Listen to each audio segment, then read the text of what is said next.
All right, welcome everyone. It is Tuesday, April 14th, 2026. And we are here for one of two work sessions that the commission and myself will be doing this week. We split up the agenda a little bit so that we wouldn't have to get a nightcap immediately upon leaving this room. And so folks will be back here Thursday as well, same bat time. Three items today. With an update regarding our affordable housing fund. We have some discussion about the FY27 compensation and benefit strategy that Human Resources is going to be bringing to us. And then we have our annual update to neighborhood leaders.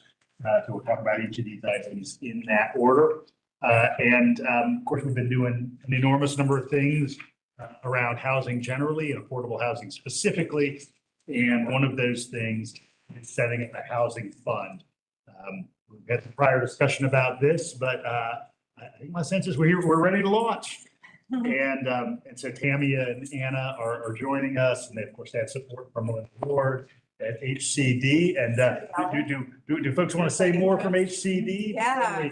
Kick it off to our experts here. Sure. Thank you, Mayor. Hi, everybody. So we are here to talk about where we are with the Affordable Housing Fund process. We are at a point where we are seeking direction from you all. So at the end of the presentation, I will jump back in after Tammy and Anna.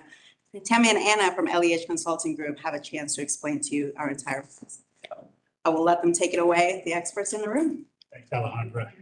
All right, Tammy, Anna, you do your best Beastie Boys routine. That's right. One thing you don't want me to do is sing. So I have a few dance moves, but well, thank you, Mayor. Thank you, commissioners. We're excited to be here today. My colleague Anna and I have been working with the HCD team since August of last year. So excited. Some of you we may have met when we were here in October. We had some initial engagement and community meetings. So certainly excited to be here today, and certainly looking forward to sharing with you a little bit about where we are and the work that we've done today. So really the purpose today is going to be recapping some of the work to date, but also really focusing in on our recommendations on the administrative structure of the fund and how we lay out the path forward in the operations of the Affordable Housing Fund, in which you all have asked us to share today. So again, today's agenda, we want to take a little bit of a moment to look back at the affordable housing investment strategy goals that was adopted. One of those recommendations was to launch a housing trust fund. The other is to kind of recap our engagement and some of the deliverables. Like I said, we've been engaged since August and are sort of like what we've been uncovering.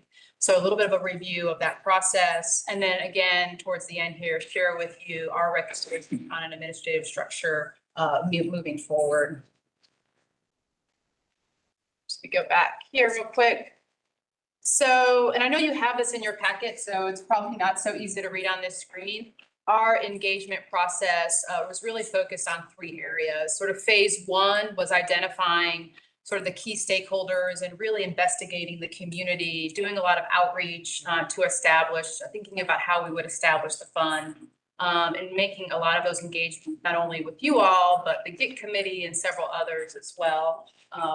So wanted to make sure that we kind of did a lot of that background research. Phase two, which we just wrapped up, was really identifying and working with development partners and understanding the types of products and programs that would meet the needs of Athens-Clarke County. And then understanding what was the capacity in the community to not only accept funding sources from a housing fund, but what type of organization would make sense to administer that and sort of how that structure would work. And so now here we are in phase three. And so that's the phase that we're in right now and what we're going to be seeking some consideration for today as well. So just again, as a quick refresher, wanted to just share with you, obviously one of the main recommendations in the Affordable Housing Investment Strategy was to launch a local housing trust fund. There are hundreds of housing trust funds across the country, several here. Good afternoon. Several here in Georgia as well, but you had already identified a few things. One was focusing on this local housing fund to help to facilitate more housing affordability in really three areas. Gap financing for low-income housing tax credit deals, in addition to funding for single-family housing, which was a priority, and then also support for an acquisition strike fund. So those, before we even came on the scene, those were items in which you had identified priorities. So you'll see that theme throughout the presentation today as well. So just to kind of an update and really working with the Housing Community Development Department, things that you guys have already been doing with some of the funding has been established. There's already been several projects that have been identified that were key projects through the Housing Authority, through the Athens Housing Authority. That funding has been committed to the NODA project, to the Classic City Heights, and then some other projects upcoming. So just wanted to reflect that there's already some activity, but that has created some limitation, the types of projects you can do based on, recognizing the Georgia gratuities clause and some of the, how you can deploy funding as a local government entity. That's kind of what we wanted to address, so that we can look at other types of diverse projects moving forward. So in addition, there are some upcoming opportunities as well for the community around housing. So that just gives you a little bit of a snapshot of some of the activities that have been underway to date. So just a kind of a quick refresher, wanted just to kind of, again, just emphasize, when we say local housing trust fund, what do we mean? Many communities drop the word trust because it can be quite confusing. So you'll notice in a lot of the documentation that we've shared with you, we're calling this the Athens-Clarke County Affordable Housing Fund. Sometimes people think of a trust, like an endowment, things like that, right? It can be confusing. And so again, per Georgia and per sort of our strategy, you'll notice that wording may drop. But really the goal of the housing fund is meant to be the most powerful, flexible tool in your affordable housing toolbox. It does not have some of the federal strings attached to it. You've got a lot of wonderful resources through HOME, the block grant funding through the feds. Obviously, there's state programs through DCA in Georgia, but a lot of those have a lot of certain restrictions, and so it doesn't allow you to be as creative and as flexible locally. Hence why you probably wanted the housing fund in the first place. How do we leverage those federal dollars? How do we augment those federal dollars? How do we do things that are creative, that are really honing in on what the local market needs are? And we'll talk a little bit about what we heard from developers, the types of needs that they had. So key components, they're typically defined, which you've already defined, associated with the local ordinance. There's typically a dedicated public funding source, and I know those are sources that you've already been tapping into, like the inclusionary zoning funds and some of the other resources as well. Housing trust funds are also meant to leverage other resources like philanthropic dollars, like community reinvestment dollars from banks and other types of lenders and financial institutions. And then, of course, providing those funds flexible to the developers and the product. So again, a very, very valuable resource. Typically, they leverage around $8 to every public dollar invested. So again, really seeing the public dollars being stretched and leveraged to create more affordable housing options in the community. So I know some of you may have heard this spiel, and of course this is in your packet, but just wanted to kind of give us a sense and refresh us on kind of the structure and the purpose for why this is a great tool for you at the local community. So again, just a little snapshot of the work that we did in phase 1 and 2. We identified there's several Georgia housing funds already in place. Actually, we worked with the community in making bid, which is how we were identified as a candidate to work with you. So we worked with the mayor and their team. They had already started a nonprofit, so they established a nonprofit before we came on the team, and then we helped them define their structure. We helped them define their loan policies, procedures, and how the fund would work. So we worked very closely with the team there. Several may be familiar with the Savannah Affordable Housing Fund. It's been around for probably almost 20 years now. They also are a part of a nonprofit. So we did a lot of investigating in Georgia specifically, knowing the relevancy. But we also did a lot of market research. And again, I know this is in your packet, a little bit hard to read. A lot of looking at 35 different housing trust funds, trying to compare, Southeastern, local, county, Georgia-based, South Carolina, looked at a lot of different types of models of how your model could look. And so really investigating how those organizations are structured. We looked at administration, We looked at the governance structure, we looked at the funding structure, we looked at the staffing, as well as the type of loans and products that they made available. So again, doing all that to really understand like what is the best model for Athens-Clarke County. And so certainly wanted to uplift some of that background research that we did to kind of get to where we are today. So just to kind of recap, again, some of our engagement process, as I mentioned to you, we were here in October, met a few of you when we did our first educational workshop. And I know that was also live streamed, so if you weren't able to attend, you might have seen that. We met with several community stakeholders. We hosted a workshop with the Girtz committee and also spent a day meeting with the different development partners and different stakeholders. And then we did a lot of some one-on-one. So who are partners you're already working with? You know, like banking partners, some of the nonprofit partners, and really learning from them on the roles that they are currently playing in your community and the roles in which maybe they can play in the future. So again, a lot of that happened in sort of our October timeline. We did a survey, so we sent it out to the community development listserv, so over 35 different individuals to do an online anonymous survey to kind of give us an idea of pipeline, as well as what they'd like to see that Affordable Housing Fund focused on, and the type of structure. And then we also did some one-on-one interviews. So again, you can see we also got to had a wonderful tour of some of the developments that are already underway and with some of the partners that influenced there. And then we met with some key stakeholders to kind of help us understand their capacity to possibly lead this fund.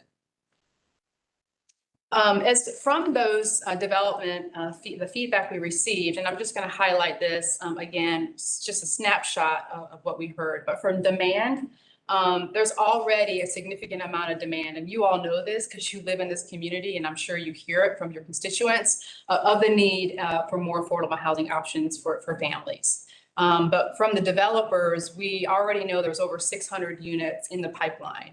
And that doesn't include everybody that was on our list to interview. So some projects that are already even in the pipeline with the Housing Authority and others, right? And then when we asked them about design, you know, one of the key aspects was, you know, they want it to be flexible. They want it, you know, be able, especially, and you'll see in that third bullet, they wanted to look at developments that were like 3 to 5 units. So how are we looking at neighborhood strategies? How are we looking at focusing affordable housing? Yes, we need multifamily. Yes, we need some of those types of projects, but also thinking about the goal that you all had, single family opportunities. And those projects tend to be harder to fund through federal funding or other types of state resources. So we really heard about that, and we wanted to really respond to the developers' needs and what they shared with us. They also wanted it to be in a way that could be flexible, that easy for them to apply, you know, good community partner engagement. And so we really wanted to uplift not only the demand, but also what they shared with us in terms of the design. So these are the 670 number again. that was based on we did a survey of developers of projects that they have in the pipeline over the next 2 to 3 years, either planned or in some sort of phase. We also did one-on-one interviews with some of the affordable housing developers in the community. So these were only the ones who responded. Right? Only the ones that Do responded. you have any analysis, you know, based on what's gone through our planning department of what the actual number might be? We have not added in the pipeline of those particular projects, although we have received some of that from HCD, like some of the projects that I know the Housing Authority is looking at doing and some of the other partners. Yeah. And if it'd be helpful for folks to have a master list, we could assemble the kind of set of LIHTC projects, which is part of this, projects that are home and CDBG funded, and those that are funded too. We can get you a master list because I don't want to spend a ton of time on that individual. I mean, I'd like to see the projects that also are generating either investment or units through our inclusionary housing. Yeah, we certainly can do that analysis, and actually, as part of this next phase, we'll be getting more in the weeds on kind of those particular projects, but absolutely, we can compare that to what we heard from folks, and then to your point, what's maybe in the communities, in the local government's pipeline. And Mayor, one of the things to Commissioner Link and Commissioner Myers' concerns, we did request a list of the pipeline from the planning department. So, and we never got that. So it would be good to see not just who responded, but what is also in the pipeline. Thank you. And I know I got some months ago, I believe from Andrew Saunders. But I'm just saying, this is not a new question. I just would like an answer. All right. Thank you. Yes, absolutely. Thank you for that. I'd love to add that. And so again, from, so not only what you all prioritize through the affordable housing investment strategy, but also with some of the feedback, these are some of the products that we would be recommending. And again, we're not here to talk in depth about those today, but these are the types of affordable housing resources that are typically needed in a community. I will say that we recognize that down payment assistance comes up a lot. I will remind folks that an affordable housing fund is a lending instrument. So the goal is that you are leveraging and deploying funding in loans so that they recycle back. That's also how you get the leverage. But an affordable housing fund in many cases, especially when it's in a non-for-profit partner, can manage down payment assistance programs for local employers, for the school district, for other sorts of, and a lot of housing funds do that, which is a really great way to leverage their capacity. But again, this fund may do that in the future, but that's why there's a little asterisk there.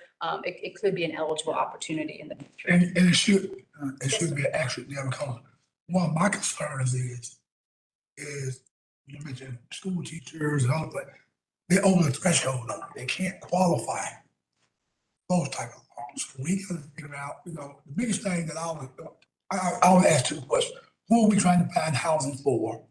And then we got this missing middle that can't get housing. And, we always concentrate on the lower end, who's working and may meet that criteria.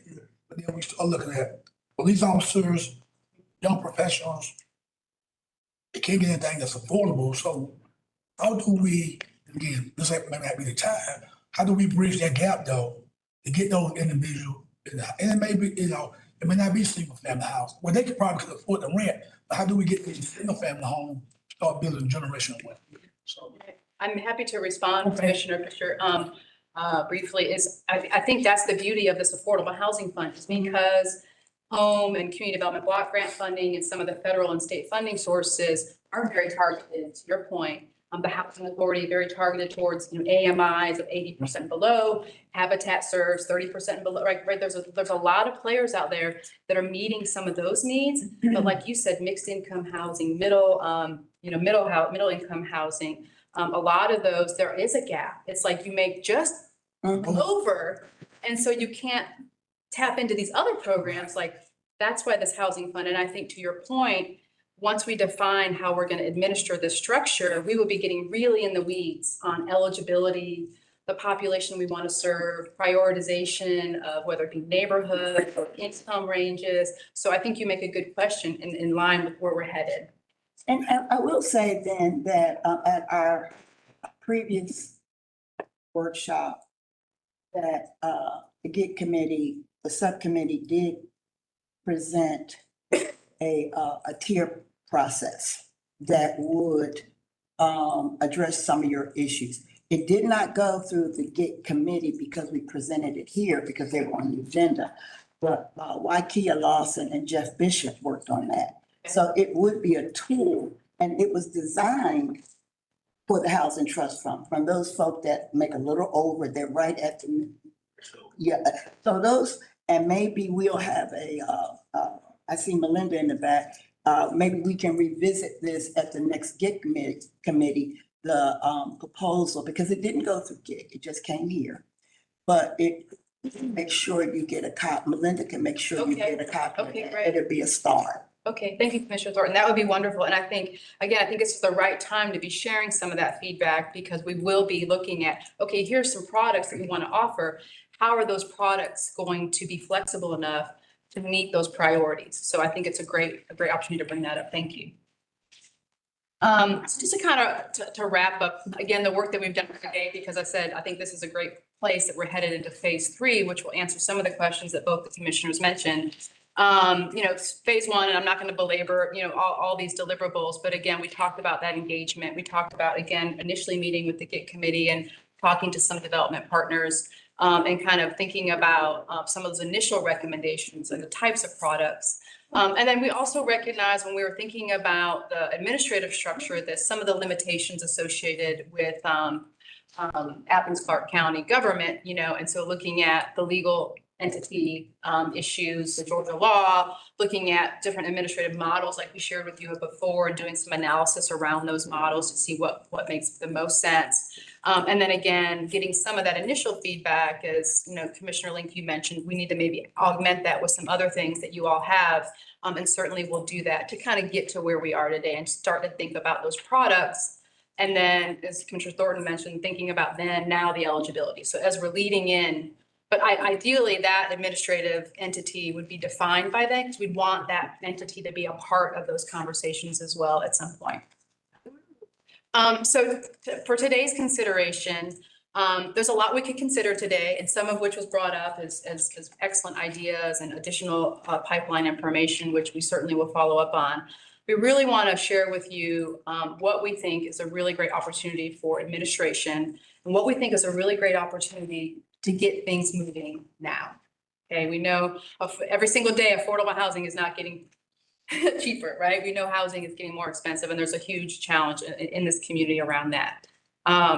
So as part of our administrative structure, getting more in the weeds on that part of our phase, we took into consideration several things. The Georgia state law thing, which I've mentioned several times, around the gratuities constraints, around the local government being able to lend projects. Desire to activate the fund in a timely manner, right? You already are doing some work, limited work with the Housing Authority in the ways in which you can get more projects underway. But as Commissioner Fisher just mentioned, we're missing some of those markets, and how do we get this thing up and running so we can serve everyone in the community with diverse options? And so the other thing that we wanted to look at is that flexibility and be able to respond to the needs of the community. Question, how does, I look at Atlanta, Yes, ma'am. do they have a housing trust fund? They have several housing funds, and we did look at Invest Atlanta. They've got the Atlanta Beltline Fund. So a lot of times they've had the Century Fund. Okay. A lot of times they have established funds, even for specific areas. And most of the time, Invest Atlanta will help to manage those, because they're kind of that quasi-government separate entity that can do and be a lot more flexible. And similar, Georgia did the same thing. I'm sorry, Savannah, excuse me. I'm in Georgia.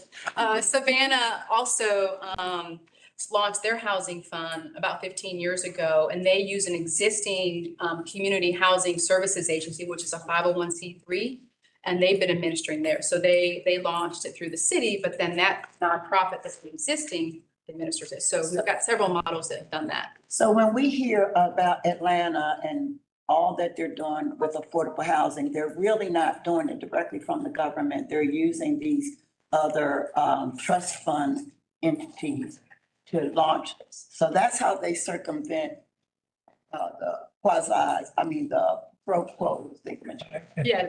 If I might, as a reminder, Atlanta has an exclusion of the gratuities clause from 1996 before the Olympics, as do counties over a population of 400,000 from that same time period. So their work with Invest Atlanta is a model that we can mimic, but don't get too attached to one-for-one mirroring of the things they do, because they're treated different. I'm just glad we're having this conversation. Okay? Yep. Yes. Yeah, I mean, that was kind of my concern, is our limitations due to the gratuities clause. And I want to specifically address rehabilitation funds. Are we allowed to use these funds for rehabilitation of single family owner occupied? Or do we have multiple programs that address that? Mm-hmm. I'm not clear on whether these funds can be applied to this. Yeah. So do you mean like I own a home, I'm a senior in the community, and I need to have rehab So currently, that's not an eligible option here. Again, I do know you have CDBG and home and some other resources that address those issues. And again, I think the flexibility of the fund is it can meet the moment of the community. And so as you identify other needs along the way, and maybe those funds are no longer serving all the population that you'd like to serve, I'm not going to say you're going to do that tomorrow, but it could be something in the future. So, but it is not something that we currently have because most of these are loans to development partners. So for example, maybe Habitat for Humanity has a program in which they're trying to get a line of credit to help seniors do repair work. That's an example of maybe that where another agency is serving the community in that need, but not this housing fund is not going to be doing loans directly to like consumers. Yeah, that's, but we could use this funds for Habitat Land Trust who do those. Absolutely. Yes. Yeah. And again, that will be sort of in this next phase as we really hone in on the products and the eligibility of the program. And again, I think, so back to sort of what we sort of looked at, we looked at, okay, is there an existing nonprofit in the community that could be ready to go, that is mission aligned, they've been trusted in the community, in terms of, or do we think about a new nonprofit, which, some communities have started a whole new organization like Make and Bib. When we got to the scene, they had created that, but that was a year later. So there's some time constraints with that.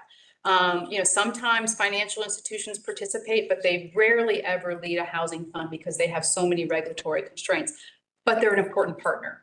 They're a very important partner. And what was that one?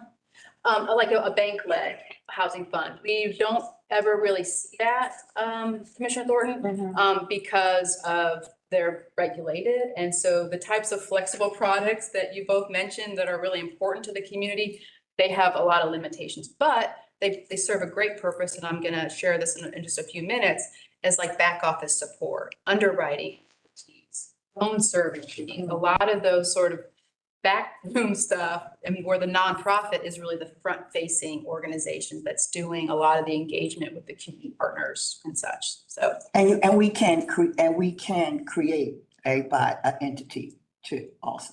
yeah, the assessment was based on looking at an existing organization that may be able to fulfill this mission.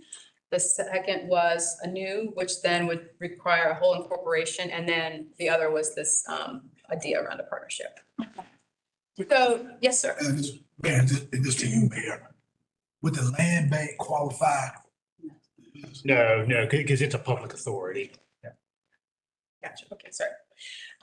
So when we started to look at the administration, we really started to try to identify one, we asked HCD, do you have any existing nonprofit that's maybe dormant?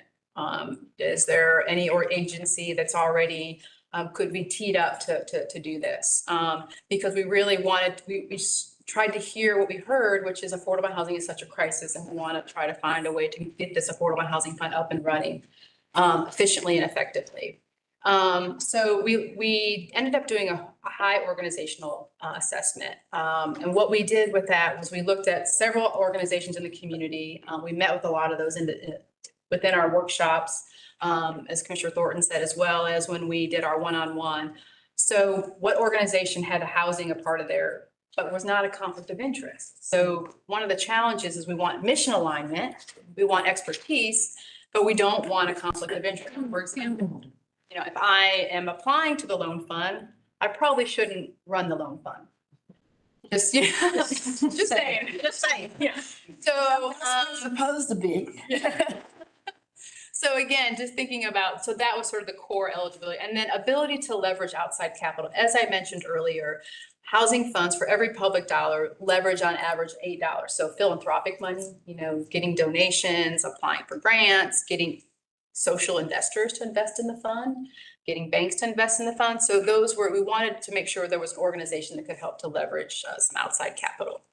And then, so from there, we looked more specifically at organizational governance, their staffing capacity, financial capacity, delivery, and of course, just readiness to jump in and to make this happen.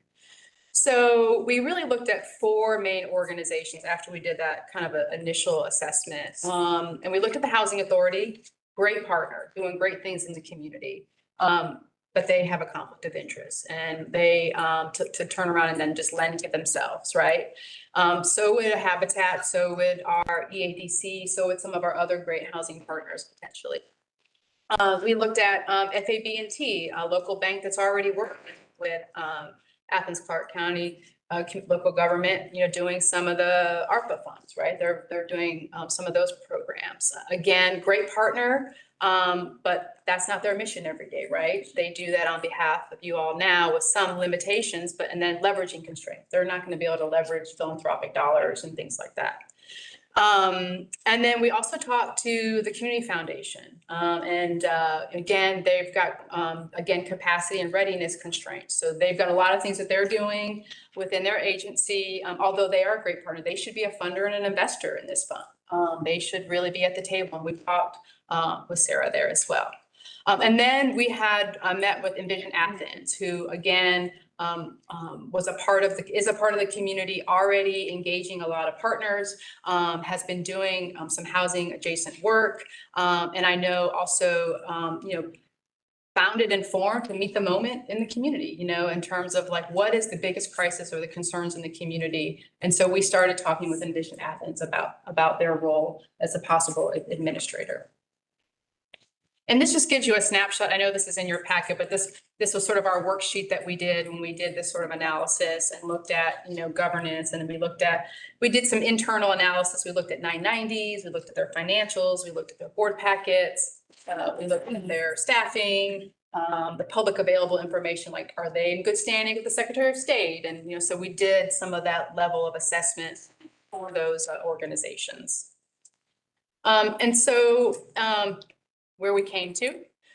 So our recommendation is what I call a hybrid model, that the primary administrator would be Envision Athens, with FABT helping to support some of that back office loan servicing, again, having that financial expertise.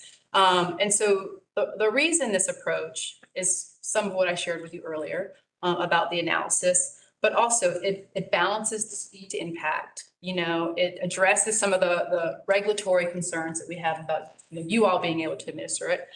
There is mission alignment, adjacentness, and then a willingness and a readiness to administer this fund. And I'll talk a little bit more about that in terms of keeping things moving. And then, of course, creating a new nonprofit and the time and cost associated with that. We did hear when we did some of our interviews, we did hear, does Athens need another new nonprofit? I don't know.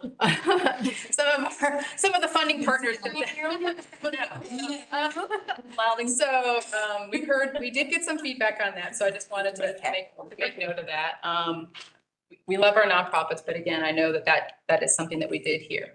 So this allows, ACC Gov to advance the affordable housing goals in a timely manner, looks at maintaining the goal of the fund based on your original objectives, and then reducing some of those legal exposures that we talked about. And then, preserving innovation and flexibility with both Commissioner Fisher and Thornton mentioned earlier. So that was how we kind of came to this recommendation. Is this where we speak? Well, in just a minute. Okay.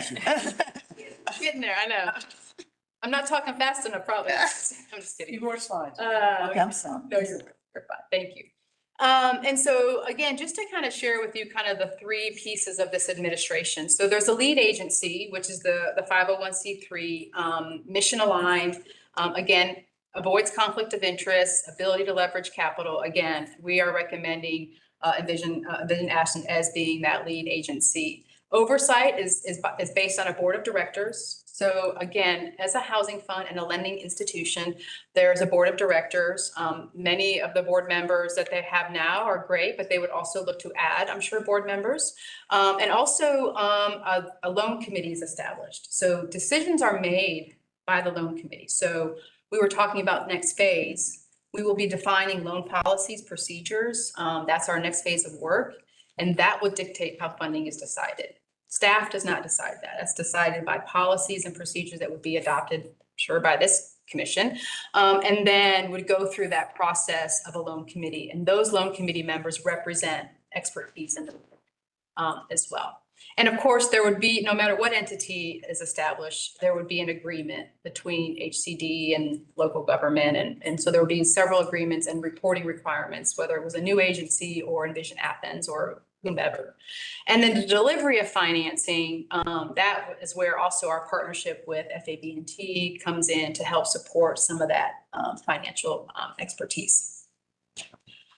So what does this mean? What does this mean if Envision Athens were to be the administrator?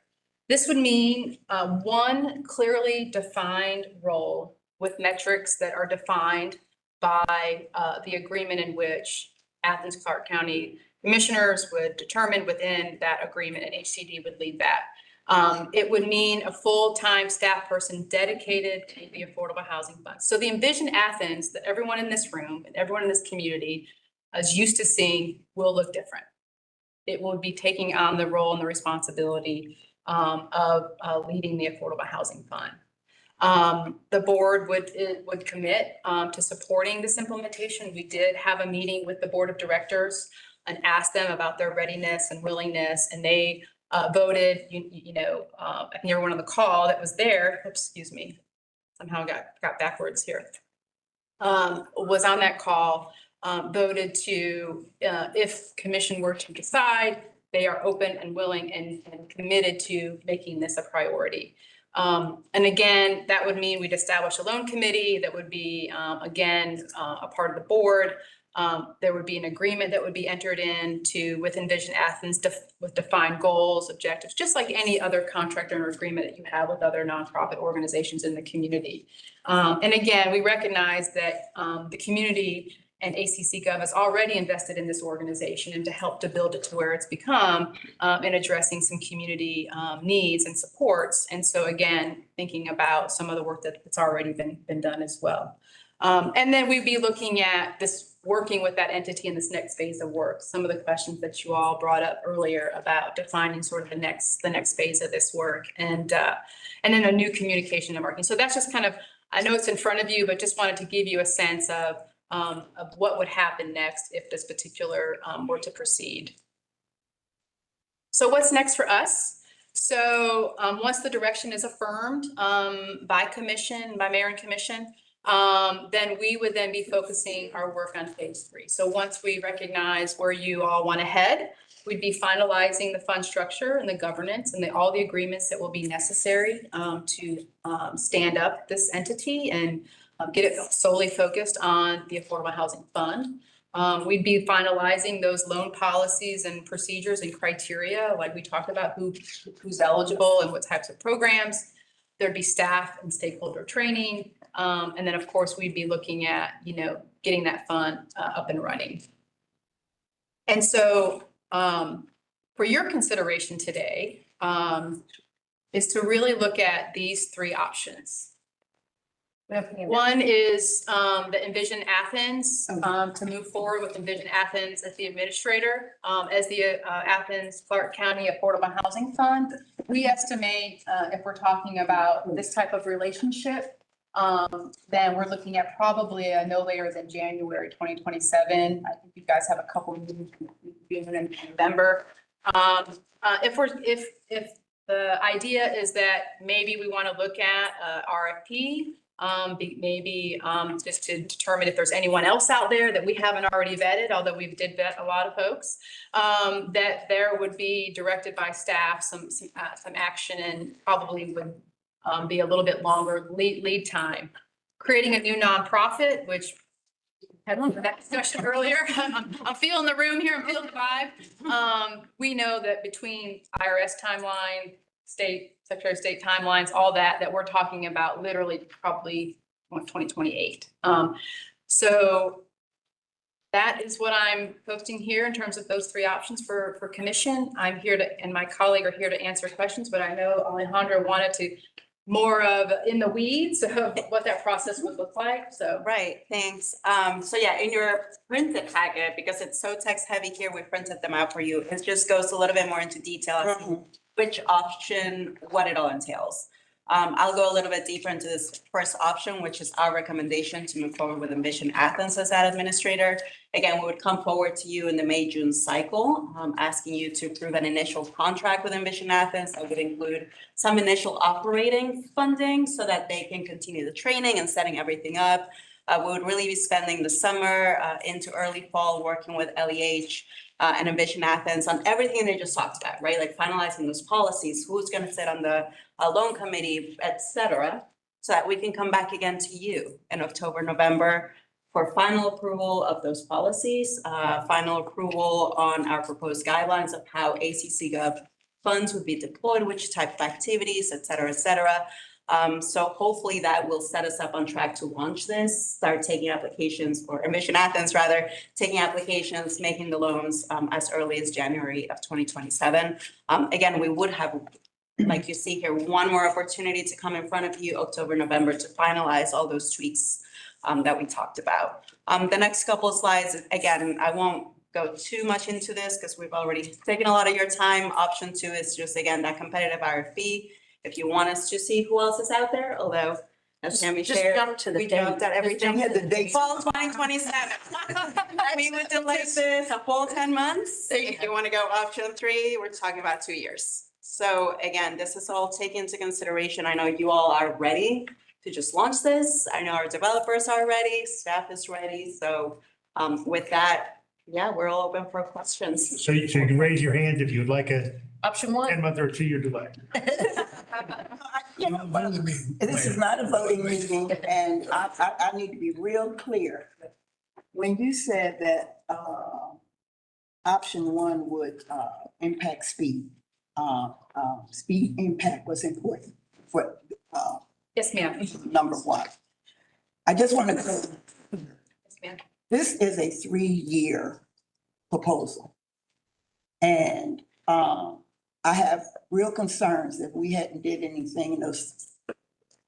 Because one thing the study said, the study made it very clear that if we, the Housing Trust Fund was the most important entity of the whole study.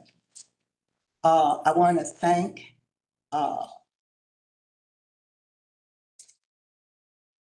Attorney Drake and his staff for getting behind this. We should not have taken, so now you want to impact speed, which I do too. But I have a real problem when it's always the same players around the table making the decisions. We have people in this community that looks at us as the elected officials. So I want to make sure we give everybody an opportunity to have input. Whether we go with option 1, I'm not going to fight that. But I am going to say there needs to be some more public input on how and on who's going to manage this project. That's where I am. So if it ends up being option 1, I'm a team player. I'll go along with it. But I'm not going to pretend that, oh, this was the first thing on our mind when it wasn't. So please hear me. I would love to move this faster, but I want to make sure voices are heard that have been shut out all along. And with some other budget things that are going to come up with cuts, Yes, ma'am. maybe there is. You said that Envision Athens would look different. Yes, ma'am. Maybe there's some other organizations that may look different given this opportunity. And I'm thinking about one particularly, but if they can look different and we're facing budget cuts with other groups, maybe we can change the look on some other groups. So that's my stay on this. I'm not fighting option 1, but I want to make sure that we do not do business the way we've been doing business, where it's only the same few folk. I love you back there, bank man, you my bank man.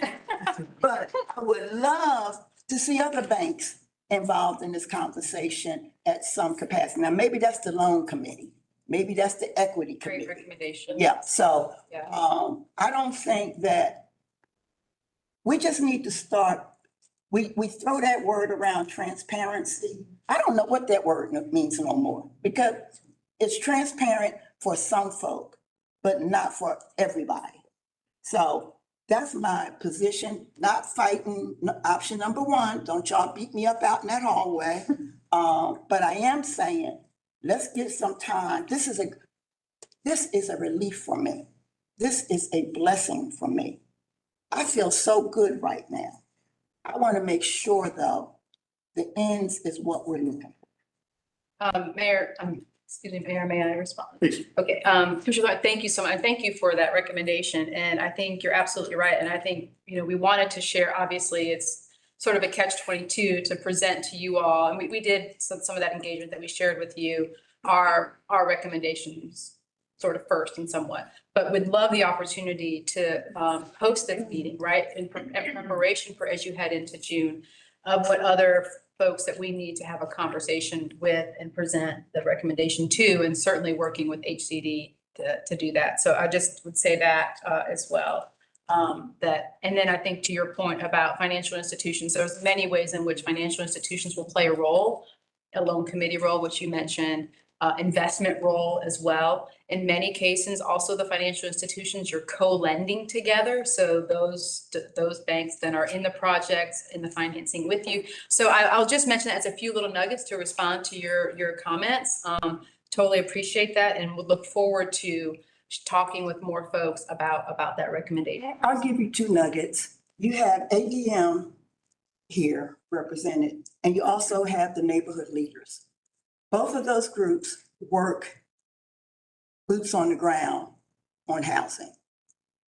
They need to have some attention or some opportunity to have input. Because they're not going to come down to your office when they're upset. They're going to come to the commission meeting.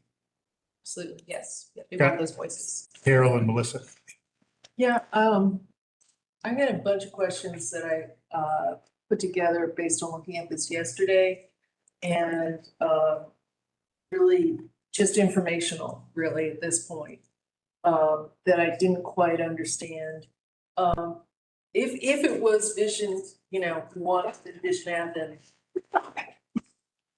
how will this affect the Envision Athens staff? Is there anticipated to be more staff? What kind of responsibility will they have for fundraising? Because that was part of what you put in there. Is that going to be written out? I mean, we've talked about fundraising and getting grants for other entities in the past that have never come to fruition. And you kind of alluded to it, that this will be a different Envision Athens, but what about the other goals of Envision Athens? And so are you just saying Envision Athens is going to have the same name and the nonprofit status, but it's really going to be a affordable housing fund director, and that's really going to be their main mission? Like, that's not clear to me. Do you want to hear directly from Sally Kimmel Shepherd? I think it's here. Well, I don't know. I'm just going to throw out these other questions. Well, let's do one at a time. One at a time. So first, Yeah. Okay. I'm right here. Yeah. Well, I guess the other. Sally, speak a little bit just to the kind of the breadth of mission and how the work would integrate into that. I feel like the Affordable Housing Fund folds into the current mission of Envision Athens because it was created to lift up or follow through or create action or community around what is the most pressing issues going on in Athens. And so we've been concentrating on housing, affordable housing, I guess, in a way, but mostly here lately, mental health, substance use disorder, and food security. A lot of the things that Envision was working on when I came on in 2022, there are other entities that have been created to take care of those issues, such as workforce development and homelessness. So as I was talking with Tammy and Ann about this, that was one of my concerns as well. Like, do I continue to do what I'm doing and do this in addition to? And it's not. I would not continue to focus on mental health, substance use disorder, and food insecurity. I would focus solely on affordable housing. So Envision Athens would really be the name. Let's just use this. And I'm not like, I don't have an opinion on this yet. It would be the name of the Affordable Housing Fund. and that would be your main day-to-day responsibility versus other stuff, okay? And so and then how is, I mean, what we haven't talked about here, just put it, what's the word? Visibility was clear. What's the word you said that didn't know? How is Envision Athens compensated for this? Is this part of does this come out of the Affordable Housing Fund? How much? Is that in the agreement? I mean, that would be with whoever nonprofit, that's not specific to that. How does that work? So yeah, a couple things, Commissioner Myers, is yes, I mean, there will be a budget and defined, and yes, the Affordable Housing Fund would help to fund, like you said, whomever leads this organization, and there would be a full-time staff. There would also be a communications and marketing work that would be done around really lifting any organization that was, that this is the fund that they're going to administer. So a lot of that would be this next phase of work, but yes, the funds to support operations would be initially funded 100%. I think we made some comment in our FAQs about that. And then over time, as like you said, so when the Envision Athens board voted on this, they voted knowing that there would be fundraising requirements. And when we say fundraising for a fund like this, it's very different.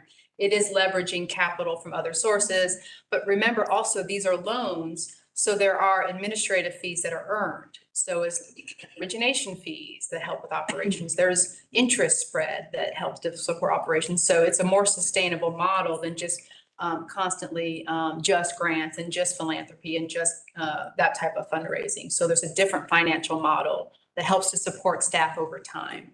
And is the person who would be, let's just call it the director, right, of this? Is there anticipated to be another staff person besides that? I mean, I have no idea how these things work. And then two, do we have is there basically a job description for this? Because it sounds like it's very different from what Envision Athens, I would like to see what that person would be doing, who'd be heading this organization, because to me, I've done a lot of work, but if I was going to, and I've been concerned about housing, but if I was going to shift over and run a housing fund, I'm like, do I really have the skills? Do I know that? I don't even know what the skills are involved. So we're making a decision about something that I don't quite truly understand, whether or not it's Envision Athens or anything else in the community. Happy to respond to that. So for example, yes, there would be initially one director position over time. Make a prime example. They hired a director and she's a sole person, but there's a loan committee that has the expertise that you're talking about. They're the ones that are part of this. They're banks, they're experts in the field. There's a board of directors. There's typically, like I was saying, a back office support partner. We're suggesting FAB&T because they're already doing a lot of this work and are open to doing that. Usually that costs. For example, there's an organization called Neighborhood Lending Partners. They do this in Georgia. They do that back office type work. So there's a lot of different ways that this could unfold until we know what the administrative structure that we're leaning toward, would help us define that a little bit more. There is a job description. There also, in terms of the forward facing, just to be candid, my degree is in political science. Right. I ran a loan fund, right? Because I was the outward facing individual that helped to, herd all the cats and make sure community's at the table and make sure that we have the right partners at the table. I led the organization and then had the right expertise on the board, on the loan committee, different contract supports and things like that. So the leadership of that can look very different depending on the skill set that's necessary. But yes, you're absolutely right. And we also looked at that of what roles in which folks are already doing some of this work. We know that Envision Athens was doing some work around the vision committee, right? And helping to do some of that rubric analysis, which is kind of what we're doing when we talk about loan policies. So we did look at some of those things that they're already doing to determine some of those skill sets as well. I think that answered a couple of your questions, maybe not all of them. To some degree, that helps. Clearly you're saying that Envision Athens, what we're saying is Envision Athens its day-to-day work is gonna be different than what it is now. So that's clear to me. Yeah, and any entity is. Any entity, well, I mean, or if it was added on as a sub-department of some bigger entity, let's just make. That's a great comment, Commissioner Myers. Actually, so for example, if you went with option 2, which is to put a request for proposals out there, and we talked a little bit about that, you may get folks from North Carolina, South Carolina, Georgia, wherever, that may submit a proposal that will administer your. The limitations in that, we've seen this in Asheville and in some of the research that we've done, self-help credit union, great credit union, CDFI, done great work. They will only administer your fund under their terms. Like, so there's, you know, there is somebody that could come do that, but then there's a little bit limitation. That's why we were really honing in the local partners versus, you know, thinking about a broader entity out there that could do that. But you make a great point that it could be a subset of someone, they already do this. It would be helpful for me to have, I mean, this might be too basic, but I'm gonna say it anyway, but I mean, of having a job description of what a director would be doing on a day-to-day, whether or not it's Envision Athens or someone else. Have that, we can definitely hear that. Yep. Sorry, Commissioner Lee. Yeah, I mean, I have some of the same concerns that Commissioner Myers and Commissioner Gordon point out. I am all for getting this off the ground as quickly as possible. That is the biggest frustration we have in this community, is that we've been approving funding for affordable housing and it takes years for it to come online. I mean, I think NODA took 10 years. The handful of cottages that the land trust did took 6 or 7 years. But I foresee, if we go with Envision Athens, we're going to need a real restructuring of the board to assure that there is that community representation and ensure that the local elected body has some input on that board, because these are public funds that will be distributed. So, any kind of contract that we see moving forward, I feel would have to have that detailed restructuring on it, to have that public accountability for us and that community representation. Yeah, and if I may respond, absolutely right. So just as an example, if it was Envision Athens or if it was an existing organization, I will say that some of the board members that are on the board are board members we would recommend, because if they represent big institutions like university or the hospital or the school district or things like that. So there's expertise in housing. We've got some folks on the board at Envision Athens already, but there would be new seats open. There would be, there could and would be possibly a seat that is recommended by the commissioners. For example, the mayor, Macon, is on the board. There are staff folks that work for the land bank in Macon on the board. I would not recommend that this can't be fully locally government controlled, because then you get back into the problem that we're, why not, right? And then also it limits your ability to maybe become certified with Adjourn as it's a longer term goal, but to be a CDFI and to do more types of work. So certainly the bylaws would be possibly slightly changed and the governance structure would be slightly changed. That would be not that difficult to do, but then we would add those seats, and to your point, community representation. Like in Savannah, they have 2 seats that are community representatives that either are from the resident side or from like nonprofits or community. So that would be something that we would address as part of that. Thank you. Yeah. And I agree with my colleagues, a couple of questions. So, what would the funds come from initially? What would those funds be drawn from? Would it come from our general fund? Would it come from our housing fund? Would be our accumulated housing fund. Secondly, and maybe it was asked and I didn't remember hearing the answer. Why is the HCD not doing this particular? That's what they're there for. So why would they not be the entity to do this particular? Yeah, I can speak to that. And we actually shared a memo, which I think you have at your seat. Okay. About using this kind of entity is what helps you. This nonprofit is often service, community service. And so therefore, you're able to not get to the issue that Commissioner Thorpe was alluding to around the gratuity clause.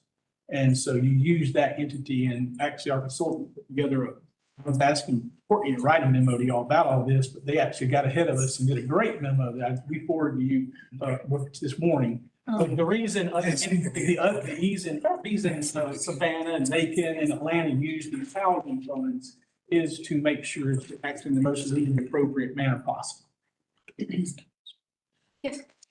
Yeah, maybe I didn't hear this right.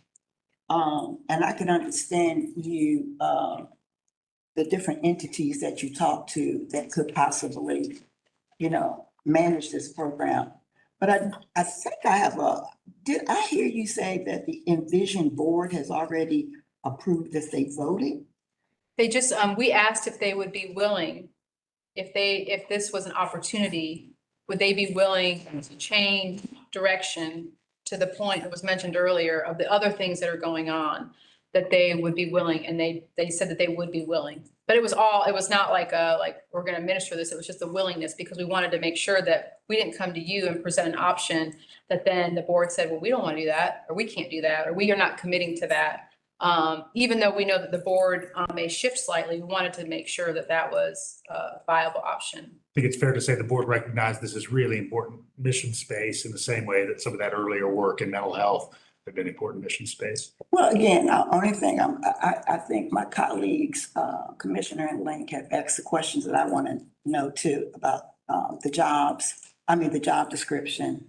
Also, I would like to see more detail on how other financial institutions, I guess that's the part that I said already, are going to be involved. Yes. And I still would like for your committee to talk to other groups that are interested in housing. And I will go on record again saying, I'm going on record saying that I do have a problem that folk are engaged in conversations and decisions are made. And I guess that's what you got to do. Maybe that's the politics of it all. But I'm really tired of the same folk bringing us the same information because they can. That's it. Allison, you had a question? Yeah, I just, what I'm feeling like here is if we're all in agreement, the sooner the better, which is option one. And then this block of time in the middle of this handout, I think, if I'm wrong, Kelly, is the June to September is where the details come together. They're not going to put all the details together for option 1, 2, and 3. They're looking for a direction and the details that we want. It seems to me like we would be able to share in the process moving forward how how Envision's going to change. And if we don't feel like it's inclusive and has the right people, that we want to make sure that the people who like you said, we need some focus here. And I've often felt that Envision had so many things that they were involved with, which they have been for a long time. And that's why they have such a diverse board. But if they change to this focus, or we ask for this change in focus, then the board should represent that focus as well. And I think that that's, what I'm hearing is that we can all get on board with this, then we can get that focus. And I expect that the conversation here today and what's likely to be subsequent conversation in our May-June cycle, is some of that feeder material for what you'll see in the October-November cycle. Kind of should we move forward with option one? Because what you're expressing is exactly what you need to write some of these bylaw components and decide upon what some of these loan terms are and what that public engagement and board structure will be. Right. And if when we get to the part, what do you call it, the support back office. The back office. The support. Back office support. The back office support. It's like And if that needs to spin out and have an RFP process and allowing other banks so that it's, we talk about people who we already work with, but we also try to make sure we're not losing people because they didn't become working with us already. So if that door can be open for that part of it, And then as the structure changes with Envision, we make sure, because this is the first time we've launched this out here, that all the entities in our community that want us to move fast on this know that we're doing it to get involved. So we can all get involved behind the same thing, So my same process. So my sense is, again, and I know we've jotted down many of the comments and requests and recommendations today and some of the follow-up requests, Commissioner Thornton, that you brought up, and Commissioner Link and Carol, I'm sorry, Commissioner Myers as well. And so we would have from now until, June to collect some of those responses, engage, I think, with some ADM and NL, you gave me their neighborhood leaders, I'm sorry, I wrote that down. And a couple of the other organizations that were suggested in addition to some of those other partners.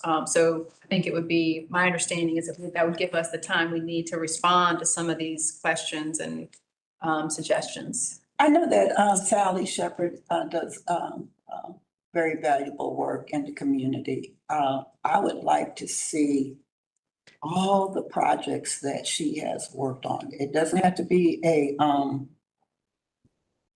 report, but I want to see those different hats, because I do think that is my reluctance a little bit. And yeah, I failed to mention, I think we've got Rick Parker, who's here, who's on the Envision board too. Rick, I don't know if there's anything. Rick not good. Not good. Well, just a couple of things, just a reminder to this group about Envision Athens, who they are and how they got created and started. They got created and started out of an initiative out of local government. They didn't start themselves. Envision Athens was started out of local government with the past manager and with the commission, et cetera. And Envision Athens board, original board, when it was bringing the whole community together, was maybe the best, most diverse board I've ever been on in my life. We literally made sure we had representation from every single elected commission seat area. We made sure that we had demographics that looked like the community, both in terms of race and gender. We had 51%, I think, female board members. That Michelle Pearson and several others came together and put together a strategy for creating a diverse representative board, better than I've ever seen in our community before or not. And then after, of course, all the work was done, and there were, I want to say 10 or 11 pillars or areas that were identified not by us, but by the community. Started out as 6, and I think it grew to like 10. One of the first 6 was housing. Housing has always been a part of Envision Athens, charge and process. And even today, the board's very diverse. It is incorporated already. And of course, one of the nice things about it, at least from my point of view, is that we did not fully populate the board. The bylaws are written in such a way that there's the ability to add, there's extra that can be added in order to get that diversity. And it already includes those organizations that were funding, particularly local government, having a certain number of seats on the Envision Athens board. So we've got a lot of the things that everybody's already, that I've heard here in the room today, already structured. And, and you've got a board that didn't go seeking this, but rather it was examined by, we found out about it from your consultants who came and said, hey, what do you think about this? And they asked us to say, well, we're not going to go propose your name if you're not willing to do it. So they came to us and said, can you guys hold a meeting and let's determine by vote of the board as to whether or not this is even something that the board seems willing to do. So it wasn't that we have not dialed ourselves into that process anywhere along the way. It is, we have responded to those requests that have come to us, trying to look at what is the most burning question in our community, which is what Envision Athens was always set up to do, was to deal with the big important issues that the community itself identified in that original Envision Athens. I guess 1,500 to 4,000 people came together over one-year period that Envision Athens met. It was a huge community effort to try to get input and thought, et cetera. And having been in the housing business and done loan funds and done first-time home buyer lending myself, I have a pretty good sense of what that entails and what it is required to manage that. And if you have the back office structure in place, I think the current staff of Envision Athens, because I've dealt with that individual, sorry, Sally, I'm say nice things about you, so I will. Sally is more, in my opinion, more equipped and capable of handling that, particularly since there's going to be a ramp up period before any of this starts, and you're going to have consultants there that will be helping. It really is more about pulling everybody together and keeping big projects organized, as well as the capacity then to learn the technical aspect. But the technical aspect will come. I think Sally has a demonstrated history of being able to bring lots of different people to the table and to move projects forward. Just take a look at the Homeless Coalition, which is, one of the latest things that we've done. So that's just some comments, and I'll be glad to stick around afterwards if anybody wants to pick my brain or know what I think. And I'm always of the opinion, worrying about, whether or not we've got the right people there or not. I'd be happy to continue to serve on the Envision Athens board, or I'd be happy to step aside and let somebody else take my place. I'm more interested in what's best for the community and how to move affordable housing forward. I first posed this, just by the way, to local government, and Sweeney and I probably proposed an affordable housing fund to local government about 32 years ago, I think. Made the point. So I'm, whatever we can do to move this forward, however it works, just please, dear Lord, let it work. We're going to hear from Commissioner Fisher, and then we need to move on. We got two other items. We're going to go. So I do want to reference the bank piece, and I appreciate Rose being here. And I think one of the reasons that we're using First American Bank is they have more of a local flavor. I think if we start looking at our national banks, it may be more of an issue we're trying to do with this programming. We're trying to, so I appreciate the fact that we have a local entity involved and we make it easier. Not sure whether or not we want to put that RFP out for other banking interests, but I don't know whether or not they may or may not want to do this, but they do, then your decision won't be made locally, it'll be made somewhere else. I think we do need to keep in mind the decision locally, get those funds out to the people who need it to get housing built. So I appreciate. And as much as we might like it to be true, we've got one CDFI in this town, and so we have to recognize that reality. We do this. If you got additional questions, submit those to us. We want to go ahead and collect that, because again, that's going to be some of the fuel that we use for the next iteration. But we have two other items we're going to move on. We've got our FY 27 compensation and benefit strategy. So we're going to hear from Human Resources. Vicki, Casella, our HR director, is here. Thank you. And that, of course, is a big part of our upcoming budget. So I just want to say, and thank you, Mayor, and thank you, Commissioners, for the time today. And again, we are available to answer any questions. We'll look forward to those list of questions. We've jotted down some from everyone, and appreciate the opportunity to work with you on this. Thank you so much. Thank you very much. Guess to a deep dive into the. Thank you.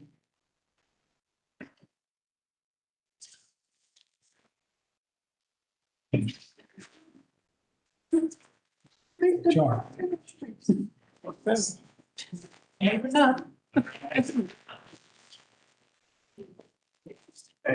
And Jeff, it's on the same PDF.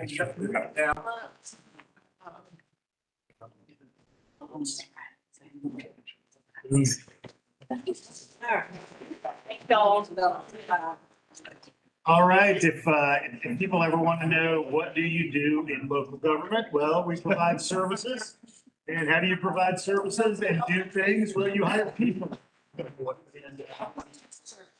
Lo and behold, people People need, if you shut that door for me. That's why. People, of course, need benefits. People need compensation. So every year we go through the exercise of doing some planning about benefits and compensation. So Vicki, thank you for being with us. Hey, happy to be here. Nice to see you, Mayor, Commissioners. I have with me our expert in benefits, our consultant, Stephen McKenzie from Epic. So with that, we'll get started. Just some topics that we're going to cover briefly here. Some briefly, some more in detail. We want to maintain our employer of choice. Competitive pay and benefits are likely the most important factors in attracting and retaining employees. It will set an employer apart as an employer. So, you know, hiring and retention is still sometimes a challenge for us. We kind of go up and down, and you'll see that in the graph in a couple slides here. But keeping in mind that our employees we're still looking at high inflation, right? March's inflation's not with inflation numbers, 3.3, jumped from 2.4 in February. We have gas price issues with our employees that may or may not get better for some period of time. It remains to be seen. So there's pressure on employees' compensation, sure. Talk about turnover, vacancy, and some other trends. This is our full-time vacancy report ending in March. And there's a number at the top of these bars that indicate the number of vacant positions in the various departments. There's a bar graph key, which indicates the percent of vacant positions by department. And then we have 11 departments that are fully staffed. So from this year, we have 1,613 positions, or 88.5% of our positions are filled. We have 209 vacant positions currently. And our rolling turnover statistics from last March, we hired 200 people, but we separated 178. So our rolling turnover average is 15.4%.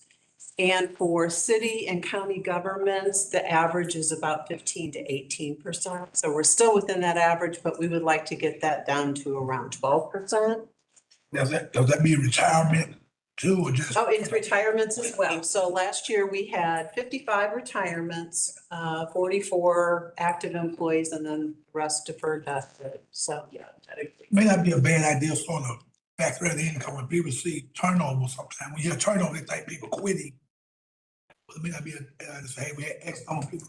Yeah, they're separated for various reasons, retirements, involuntary separations, voluntary. Can we get an email of the 11 departments at 100%? They're here, they're listed in there. in the middle on the right side there. They're airport, attorney's office. Oh, there they are. They're up top. Okay, thanks. Yeah, sure. There they are. Man, permission. You might have some turnover here soon. Still 100%. Yeah, 100%. There they are. Okay, thank you. These are all separations. At the top, there are some milestones where we've indicated there's a pay increase or something traumatic happened, like COVID shutdowns, that sort of thing. But the red line indicates that those are sworn personnel who have separated. And the black are the civilian employees who have separated. And then the gray line indicates all the employees who have separated. So it's ticking back up a little bit. I can tell you that we are doing exit interviews with employees, trying to determine reasons that they're leaving. And it's helpful, but it doesn't paint a good enough picture for us to understand fully maybe what's going on in a particular department, or certainly government-wide. But we are losing mostly entry-level people in the first 3 years of employment. Afterwards, correct. So this year we are requesting compensation at last year's numbers. 3% table increase helps with recruitment, 4% market increase for retention.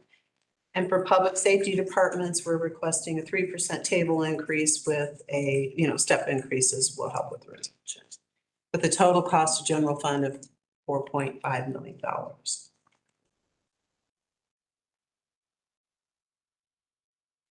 And just to give you an update, unified pay study will be completed by the end of June.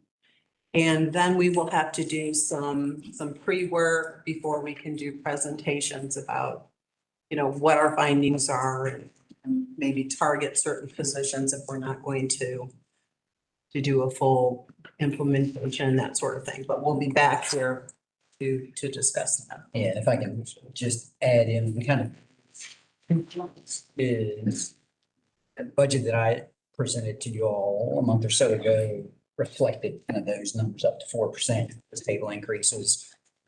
Right now, in what was in that budget that I've handed off to the mayor, does not include any funding to actually implement anything out of pay study. So just kind of keep that in mind. It's, and part of that is because it is still not finished. It's kind of working its way through, but it is anticipated to be finished at some point in FY27. And currently there are no dollars set aside. So another thing to kind of think of as you go into planning in FY28 for sure, for certain. So that's the compensation portion. Can I answer any questions? Often do we do the studies? How often do we do compensation? The last study was done in 2018, is that correct? And then there was about a 20-year lag prior to that. And you also mentioned that you do exit interviews. Mhm. Do you do interviews randomly, anonymously, during the life of an employee? No, we just implemented the exit interview portion. We're trying to do those in person so that maybe we can, really probe into some issues with departments.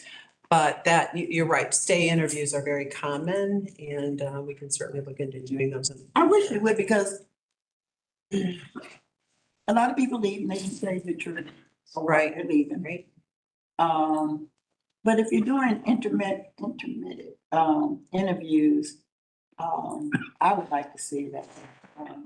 Not to give you any extra work, but I think that would help with the exit interviews also.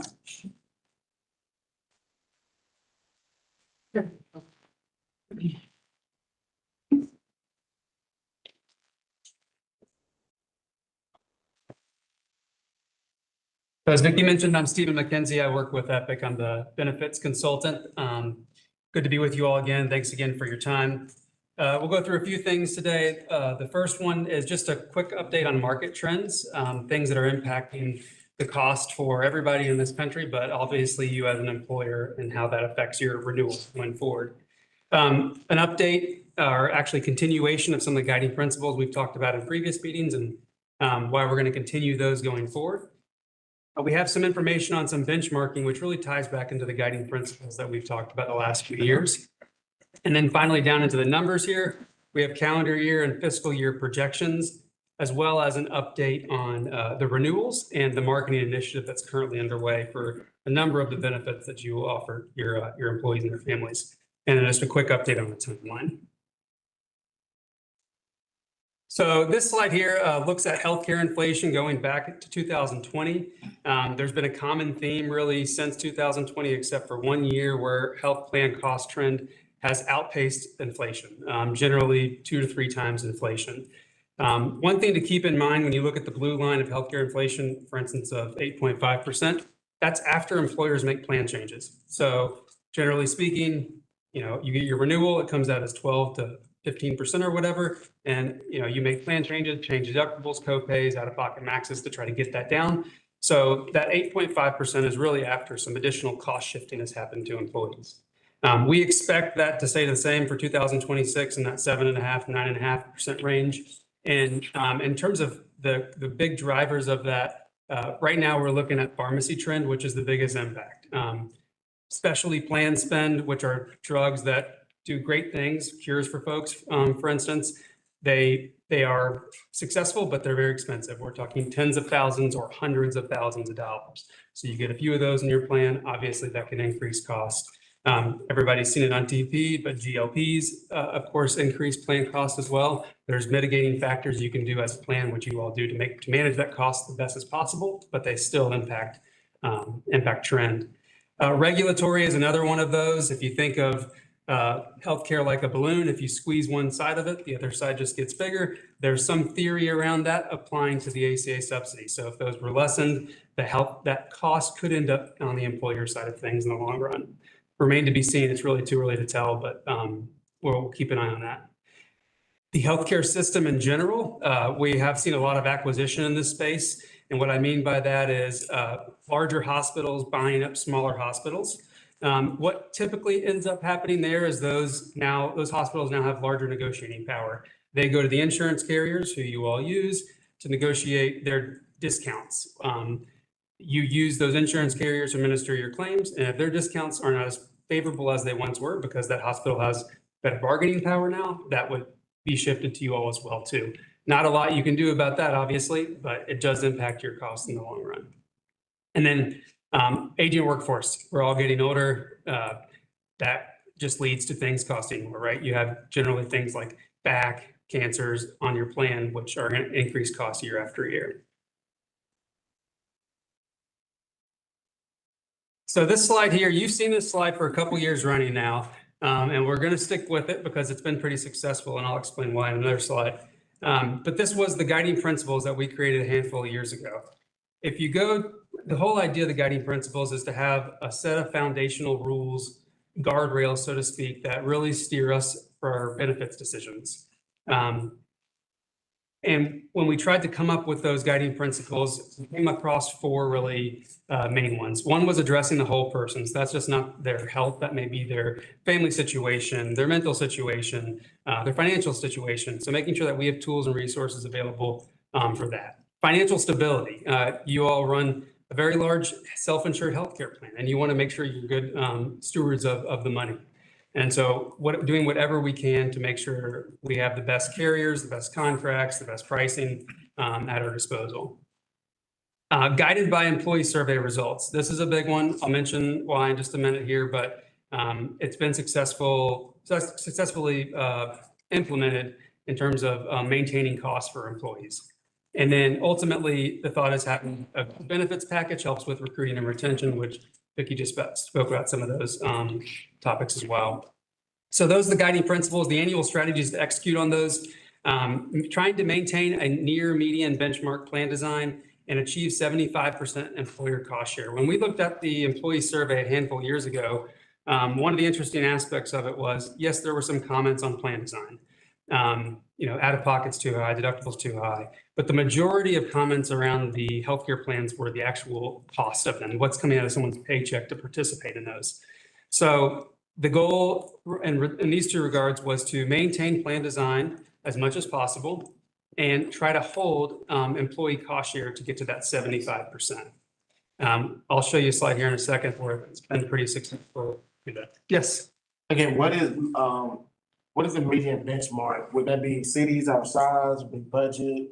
Yeah, governments, municipalities, and the data cut we have here is about 50 or so in the Southeast. So they're going to be all sorts of sizes, bigger and smaller than you all. The other annual strategy was releasing total reward statements. We do this to make sure we can remind employees of all the great things you all offer. You offer tons of different types of insurance. You offer voluntary programs, employer paid programs, as well as a fantastic wellness program. So we want to make sure that everybody is aware of that. It reminds them of this is more than just a job. Educating and engaging employees, just ensuring that you're meeting the employee where they're at, however they get best information, whether it's email, text, newsletters, things like that. We want to make sure that we're doing all of those to keep them up to speed on what sort of benefits you all offer. And then evaluating cost management strategies. We'll talk in a few slides here about some of the marketing that's going underway, but we meet with the vendors and carriers every single year to discuss ways that we can mitigate costs without transferring that to the employee or their families. So if we're successful in these guiding principles and annual strategies, ultimately, the mission of this is to end up as an employer of choice, where you have people in the area that come to you, they see the value that you all offer, especially in the benefits space.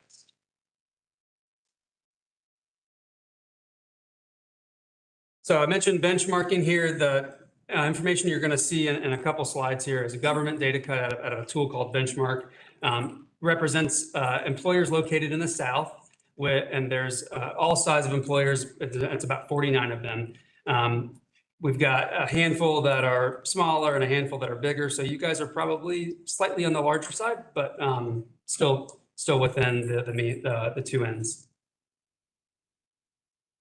So on this slide here, I apologize, there's a lot of numbers, but I'll draw your attention to the green box. And we've been keeping track of this over the last few years, so you'll see that in just a minute here. But what's in this green box, if I go to that second column in the green box, it's the employee cost share percentage that an employee pays out of pocket compared to the total premium rate.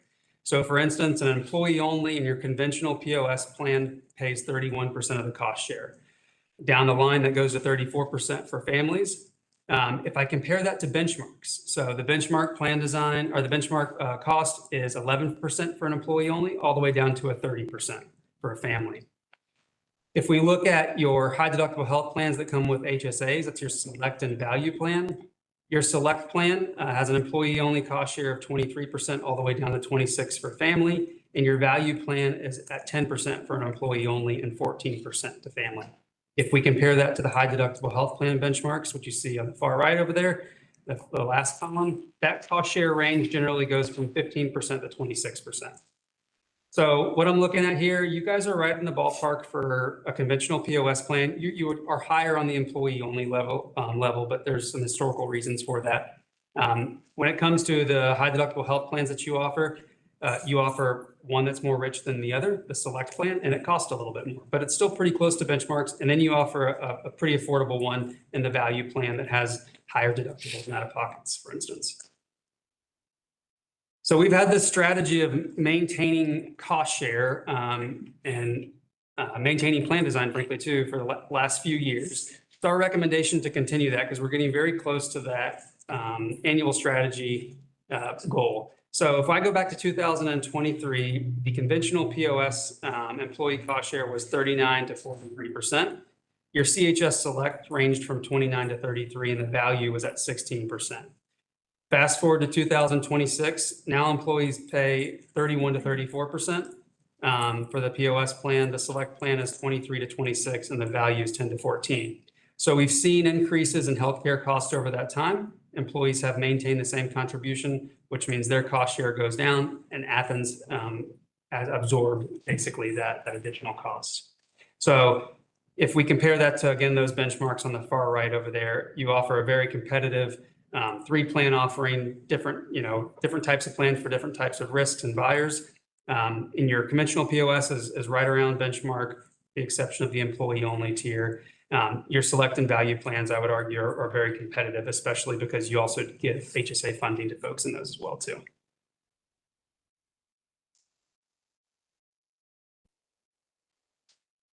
So to get into the numbers, this slide here looks at just your actives. You have, we do a projection 2 different ways on your actives and your pre-65 retirees. There's 3 columns represented on here, the calendar year 25 and fiscal year 25. The top chart is calendar year, the bottom chart's fiscal year. That's done, so those are our actual numbers right there. The second, or the middle column, is the recast. So that would be if we knew all the information that we know as of February 2026 and had the opportunity to reproject our original calendar year and fiscal year projections, what would we change that to? And what this says here is for the calendar year projection, we would actually increase it by 12%, and the fiscal year would increase it by 11.9%. So what does that mean? That means that after we set the budget for calendar year and fiscal year, claim experience got worse after that. And so that's what you're seeing here is a higher increase than trend, for instance. We fast forward to the projection for calendar year 27 and fiscal year 27, we're looking at a 10.1% increase for calendar year, and the fiscal year is a 10.3% increase. And these numbers that you see on here as well too, they are gross costs, thus they don't include what employees contribute. This is through February. We will generally make another swipe at this in a couple months with some more recent data to make sure nothing changes too much on either side of this. Sometimes experience can get a little bit better, so it could bring down those numbers a little bit. And then this is the same sort of setup, but for the pre-65 retirees. So if I go to that middle column, you'll see the calendar year 26 was showing a 7.8% increase, and the fiscal year 26 was showing a 25% increase. It's just a function of a smaller group and when the unfavorable experience hit, why those two numbers are so different. They kind of normalize when you get to the 27 projections, which the calendar year is looking at a 10% increase and the fiscal year is an 8.6% increase. Pre-65 retirees historically have trended a good bit higher than the actives until the last couple years. They, for some reason, just had a good couple of years experience-wise. I believe that's starting to turn a little bit and normalize to where we would expect it to. So I wouldn't expect the increases on the pre-65 to outpace or to be more favorable than the actives for much longer, just a function of the population. So just a quick question. So are retirees or non-retirees that are Medicare qualifying don't necessarily move on to Medicare? Correct. Yeah, you would be, they would, if they don't move on to Medicare, if they're still an active employee. But they could. But you're saying that this is better for them. Yeah, this would be the primary payer. Yeah. So they may pick Medicare up, but you're still going to be the primary payer. Right, for the supplement. Yep. But the cost would go down if because Medicare is paying for some stuff in the supplement. Yes. So if appreciating a little bit there. A little bit, yeah. But in general, if they're still on your plan, they're going to, you being the primary payer is going to have a significant portion of the cost. That's probably a pretty slim slice of our. Yeah, it is. Yeah. Yes. Federal government's going to make sure that. Everybody can. Yeah.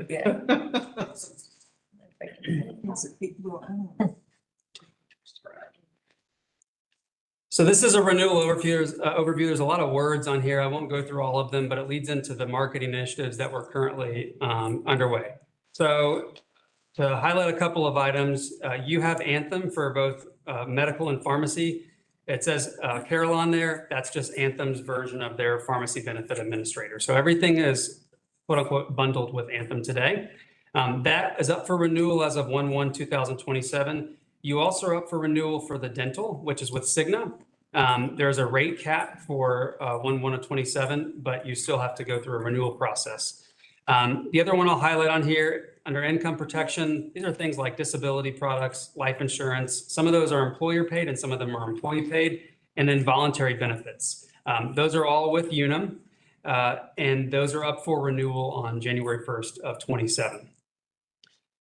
So with that said, we have been hard at work on a marketing or a bid process for the majority of the lines of coverage that you all have. The first one I'll mention on here, because it's the hottest topic, is pharmacy. So the RFP is created. You can strike with purchasing. It's actually out to bid now as of last week. And when we look at the pharmacy bid, we're looking at it considering it's carved in, just like the same arrangement you have today, where Anthem administers both the medical and pharmacy, as well as a carve-out arrangement where you bring in a specialized vendor where all they do is pharmacy benefit management to manage that part of the pie. And on the medical TPA side of things, that is out as well too. We are looking at a self-funded arrangement, just like you are today, and also requesting bids for a fully insured arrangement, just so we have a comparison between the two. Thank you for that. Sure. And then the dental RFP, that has been released as well. You may see some of the medical carriers also bid on dental.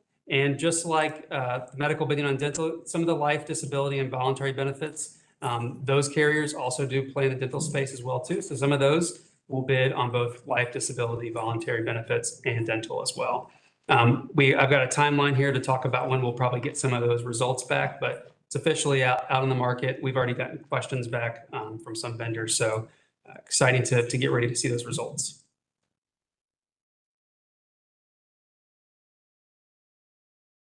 And in terms of a project timeline, so this process actually really started back in December of 2025. We met with Human Resources to talk about what we wanted to do for 27. After developing some of those ideas, we met with the managers in March. The marketings actually began in March too. We anticipate those will probably end sometime around May, maybe some negotiation phases and whatnot after that. But for the most part, bids will be in the door and analyzed by May. Meeting with you all today. In an ideal world, we're finalizing the carriers and plan designs sometime in June and July, which allows us to set firm budgets, contributions. If we need to begin implementations to move from one carrier to the other, those can begin in July. So we're ready for open enrollment in October. And that's all that I have. All right, any benefits questions? Patrick? Yes, go back to 365 retirees. And FY, so I'm still kind of young. Explain that to me. So you retired. Explain pre-65. So you retire at age 60, you're not eligible for Medicare. Okay. But we cover you. Correct. So so we have 271 employees currently. Retirees. Is that normal? That seemed like a high number. Yeah, normal. So think, we're fully staffed, we got about 1,800 employees. But this includes a bunch of folks who've left over a variety of times in their career, some of whom, and remember, you get vested in years, right? So, you may have been with Athens-Clarke County 20 years ago and, and left in 2006, but, you're a former employee with some benefits. I just feel that's probably a low number. Maybe because I'm older, because people are working longer because they have to. Well, But then when they retire, do they ever come back as part-time or anything? Yes, they do. And keep in mind, they can retire as early as 55. So this is going to cover the population that's retired from 55 to 65. Okay, And then when they turn 65, they come off of our health insurance and then go on to the other plans. okay. Any other question? If I may, just again, so obviously the cost of benefits continues to increase. As I indicated in the budget presentation, once again, largely because of some funds that we had reserved, if you will, we're able to absorb, or at least the proposal is that we would absorb those costs so that the employees' share of those increased costs are not borne by them. So their rates would not deviate, even though the costs are increasing for the program. And all of this is, I know without saying, but all of this, whether it's compensation or benefits, is super important. As I shared with you all, we're the 4th or 5th largest employer in this county. We employ more people than St. Mary's. We employ more people than Caterpillar. And we are a people business. We provide services, and those services are provided through people. And so we do this every year, and it's kind of a matter of routine. These are two of the most important things that you all help us do, because it affects those folks that actually do all of the work if we go about our business. So, but all of these, everything that you're seeing today is effectively baked into what was presented at the budget discussion last night. All right. All right. Final act of the evening. Annual update from neighborhood leader. Thank you, guys. Appreciate it. Thank you, Steve, and thank you, Vicki.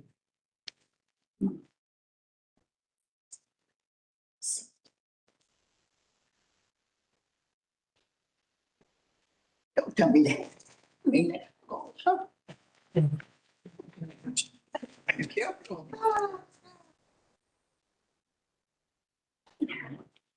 Actually,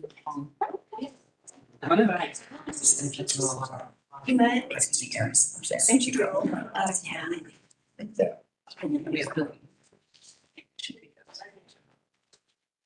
Hey.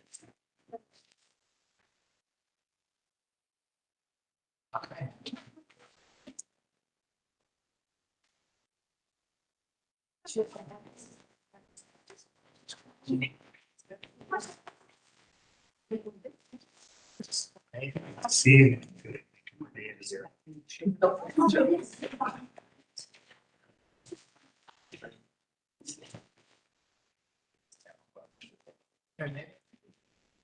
All right, everybody, good to have you with us.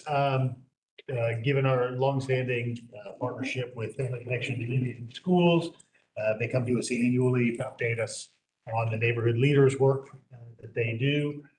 So we have Terrace Thomas, who owns that program, Neighborhood Leaders, and Aaron Thompson-Podvin, who's Executive Director of Family Connection Communities and Schools of Athens. I've had the pleasure of being on their board. Second stint, I think I stood in for the mayor between 2007 and 2010. So was there for a prior iteration and very fortunate to be there now. And so I'm going to turn it over to you guys. Okay, thank you. So Kelly did introduce us, so I think we can skip that part. We know most of the folks in the room, but we do appreciate the ongoing support of Mayor and Commission, and we're excited for the opportunity to share with you all today about the work that the neighborhood leaders have been doing and the impact they're making. So on the slide is a preview of what we'll share today, to include some FY26 highlights and accomplishments, where we are here to date on key metrics, and some organizational changes and sustainability efforts that have been put in place since we last spoke to this body, before concluding with a time for questions. So we'll go ahead and begin.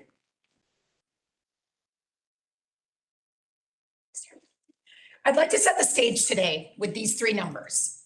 Now, they may appear random, but after we share what our team has been up to, they will make sense and are in fact extremely important. And I'll now pass it over to my colleague, Terrace. Good day. I'm here to share our program overview. And the program, as it states here, this particular verbiage is actually taken from the original contract with Family Connection Communities and Schools. And I would like to highlight the fact that we are here through the prosperity package, and we were brought on to address poverty, social disparity, and wealth inequality. Also, as this slide is stating, the neighborhood leaders do aim to remove barriers to economic self-sufficiency by providing support and resources in 5 key areas. And those areas are food insecurity, employment opportunities, housing access, physical and behavioral health, and civic engagement. As it relates to our highlights, I like to highlight a whole lot here. These numbers, as you see, the 163 trainings that our neighborhood leaders have participated in to build their individual capacity, 326 events hosted and collaborated, connecting residents with resources. And we partner with over 141 agencies and community organizations to identify and respond to the needs of our residents and address those gaps in services. And I would like to share that these numbers represent activity through the end of Q3, March 31st. And as neighborhood leaders, we do operate on the community triage system. And in doing the work, passionately doing the work, the neighborhood leaders effectively stop the bleed at the resident community level, presenting predictable crises from escalating into high cost, taxpayer funded intervention. In their words, this particular slide, I want to just share some of what's being said of us from our partners about how our agency and the Neighborhood Leader Program expands their reach. This particular quote is from Sally Starrett. She's the Executive Director of Bright Pass. She states that their families rely on the neighborhood leaders as a vital lifeline, and that the partnership she has with us helps their families thrive. Also within their words, this would be commentary from a resident satisfaction survey that we participated in, and this provides us with commentary from the actual resident. And the resident states, we truly believe, in fact, we do believe that our neighborhood leaders are resource brokers. We know that, and if as you see here on the slide, our residents has great things to say about us. It was it was not as easy as it is now. Or I didn't know what resources were available. And one said, because of the neighborhood leaders, I now feel that people care because they provide us with resources. These comments speak to the trust that the neighborhood leaders have built and the value of lived experiences. As Family Connection community neighborhood leaders, we are indeed of the community, in the community, and with the community. Thank you, Terrace. So over the last few slides, Terrace has shared the words of some of our community partners, some of our own residents that we serve. I'd now like to share the words of founding father Benjamin Franklin, and he coined a well-known proverb. I'm sure most of you have heard it. An ounce of prevention is worth a pound of cure. Now, interestingly, this line came from a letter he wrote back in 1735, and it was advising Philadelphia residents on fire safety and encouraging proactive prevention, rather than dealing with the massive costs of fighting a fully developed fire. The statistics on this slide represent our social infrastructure. They show us the quantifiable difference between prevention and cure. When 1 in 4 parents are missing work and 20% of surveyed residents rely on the ER as their primary care, our economic engine is idling and our emergency systems are being misused. Too often, we look at statistics like these and we think of them as sad facts, but in reality, I think we need to think about them as actionable leverage points. And this is what our neighborhood leaders work to do in myriad ways every day. They are connecting our residents to vital resources and services on the front end before situations escalate. Because when we fail to address the basics, the taxpayer and the community pick up the tab at the highest possible price input. I'm now going to pass it back to Terrace. As we mentioned, she is the Director of Neighborhood Engagement. Terrace supports and provides direction for the entire neighborhood leader team, and she'll now share a closer look at the impact our team has been making this year. So where are we as neighborhood leaders on meeting our metrics?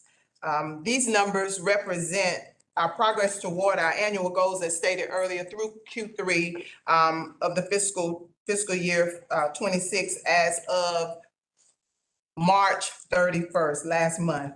As you can see in the area of food insecurity, the team is indeed tracking well towards achieving their goals in all 4 areas, even significantly exceeding it where food-related events are concerned. Where housing access is concerned, after 3 quarters, we are lagging in the area of referrals to shelters and other homeless services. Sadly, as much as we'd like to be able to refer more, the truth is that our community does not have many options, and most of those we have are operating at capacity and carrying a wait list. I think it's fair to say that affordable housing is an issue that we are all very familiar with. In our 6 years of neighborhood leader service, we have seen significant increase in the number of residents threatened with eviction and or actively experiencing homelessness. Where the other 3 areas are concerned, the team is tracking very well against that goal. In the area of physical and mental health, we are tracking slightly behind the goal in the first category, but we do feel confident that we'll make that ground up by the end of Q4. We're behind the goal in this area as it relates to finding healthcare. This is a metric that continues to be a struggle for our team with the rising cost of insurance. Try as we might, and we do try to find plans that our residents can afford. The truth is, many are being priced out of even the most basic plan, or they're struggling to find providers that will take the insurance that they do have. This is a statistic that was confirmed by the most recent Athens Wellbeing Project findings, which found that 25% of households that have insurance reported having trouble finding a provider that would take it. But as you see, the team is tracking well towards the goal in the other 2 areas that are being measured. Where employment support is concerned, neighborhood leaders have already surpassed their annual targets in all 3 areas. I would like to call your attention to our partnership with Athens Achieves. The neighborhood leaders have been consulted since the early stages of and development of the job portal, and we continue to collaborate closely with the navigators. Together with Envision Athens, we hosted in February at our interagency meeting. We hosted a training for service providers to learn how to navigate the job portal, as well as to provide feedback to the navigators on what edits need to be made to the portal that will be beneficial to the client or the resident. These collaborations are essential to us as it relates to moving the needle forward in the workforce development, as they simultaneously build capacity for local service providers while ensuring the community's employment resource remain responsive to lived experiences. The last area that I'd like to highlight today is civic engagement.